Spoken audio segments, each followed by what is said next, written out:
Valentine day celebrate करने के लिए अर्श और रागनी 13 फरवरी की सुबह दमन और दीव पहुंचे थे। रागनी काफी खुश थी क्योंकि इतने सालों के रिलेशनशिप के बाद वो लोग पहली बार कहीं घूमने बाहर आए थे। सब कुछ प्लान के मुताबिक ही चल रहा था, मगर अभी आधा दिन ही बीता होगा कि अर्श के फोन पर बार बार ऑफिस के कॉल आने लगे। थोड़ी थोड़ी देर में अर्श रागनी से दूर जाकर ऑफिस में बात करने लगता। यूं ही करते करते शाम के 6:30 बज गए। दोनों शहर के लिए पास मौजूद जंगलों में निकल पड़े। लौटते हुए रात हो गई। दोनों ने रात का खाना खाया और सोने चले गए। रात के करीब 1 या 2 बजे होंगे। अचानक रागनी की आंख खुली।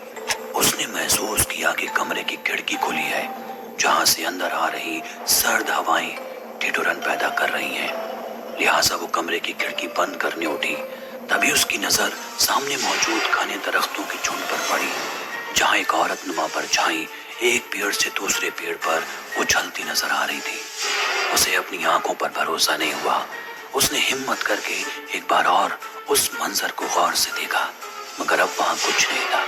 रागनी से महज अपने मन का वहम मानकर दोबारा सोने चली गई और अगली सुबह अर्श की आवाज से उसकी आंख खुली। अर्श को ऑफिस से कॉल आया था। जब रागनी ने उससे पूछा क्या बात हुई, तो उसने पहले तो उसे वैलेंटाइन डे विश किया और फिर सॉरी बोला। कहने लगा कि आज के सारे प्लान्स ड्रॉप करने होंगे क्योंकि उसके बॉस की तबीयत अचानक बिगड़ गई है। आज अर्श को उनकी जिम्मेदारी संभालनी होगी।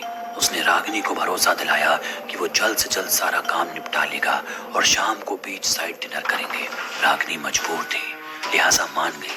मगर जब शाम के 7 बजने को थे और अर्श का काम अब तक खत्म नहीं हुआ था, तो दोनों के बीच तू मैं हो गई और गुस्से में रागनी होटल छोड़कर बाहर निकल गई। यहाँ अर्श भी काम में लगा रहा, मगर जब एक बार काम खत्म हो गया तो उसे रागनी से झगड़े का एहसास हुआ और वो उसे ढूंढने निकल गया। रात के करीब 12 बज रहे थे और अब तक रागनी का कोई पता नहीं था। उसने होटल वालों को भी इत्तला की, मगर कहीं से कोई खबर नहीं थी। उसका फोन भी बंद आ रहा था। तभी एकाएक उसे ख्याल आया बीच का, जहां आज रात का डिनर का प्लान था। अर्श फौरन बीच के पास पहुंचा। बीच पर पूरी तरह सन्नाटा पसरा हुआ था। उसे रागनी तो नजर नहीं आई, मगर एक अजीब सी औरत जरूर दिखी, जो पानी में उठती लहरों के बीच खुद को पत्थर बनाए खड़ी हुई थी। चांद की रोशनी में चमकती इस औरत का चेहरा बिल्कुल सफेद था। उसकी आंखें उतरी हुई थी। रागनी की तलाश में दौड़ते हुए अर्श उस औरत के करीब पहुंचा और अपनी रागनी के बारे में पूछने लगा। तभी अचानक वो औरत चीख चीख कर रोने लगी और अर्श से दूर होते होते समंदर की तरफ बढ़ने लगी। अर्श अब रागनी को भूलकर उसे बचाने के लिए चिल्लाया, मगर तब तक वो बहुत दूर जा चुकी थी। अर्श घबरा गया, इधर उधर किसी को पुकारने की कोशिश करने लगा। तभी पीछे से दोबारा उसी औरत की आवाज आई, मगर इस बार उसका जिस्म रागनी का था।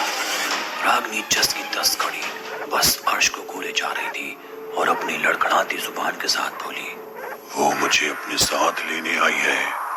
अर्श कुछ समझ नहीं पाया, मगर जैसे ही उसने रागनी का चेहरा देखा, वो बुरी तरह घबरा गया। उसकी शक्ल बेहद ही खौफनाक थी।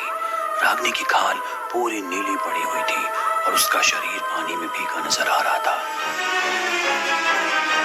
साफ था कि रागनी जिस हालात में अर्श के सामने खड़ी थी, उसके जिस्म में जान ही नहीं थी, जैसे उसके बदन का सारा खून सूख गया हो। अर्श ने पूरी ताकत लगाई और रागनी को वहां से ले जाने की कोशिश करने लगा, मगर वो बिल्कुल भी नहीं हिल पा रही थी। अर्श की ये कोशिश अभी भी जारी थी कि रागनी धीरे धीरे समंदर की तरफ बढ़ने लगी। अर्श बार बार उसे रोकने की कोशिश कर रहा था, मगर वो बस चलती जा रही थी, मानो उस पर कोई हावी हो। तभी एकाएक अर्श की नजरें समंदर से आती लहरों पर पड़ी, जिसमें उसी औरत की परछाई झलक रही थी। अर्श ये देखकर घबरा गया।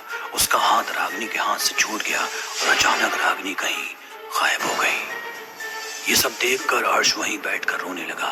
उसकी आवाज सुनकर आसपास के लोग आ गए और सारा वाकया पुलिस को बताया।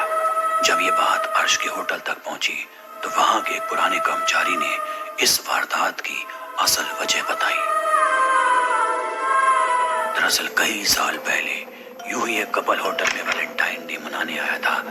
पर इसकी खबर लड़की के परिवार वालों को लग गई। उनके पीछे पीछे होटल तक पहुंच गए और उस लड़के को मौत के घाट उतार दिया।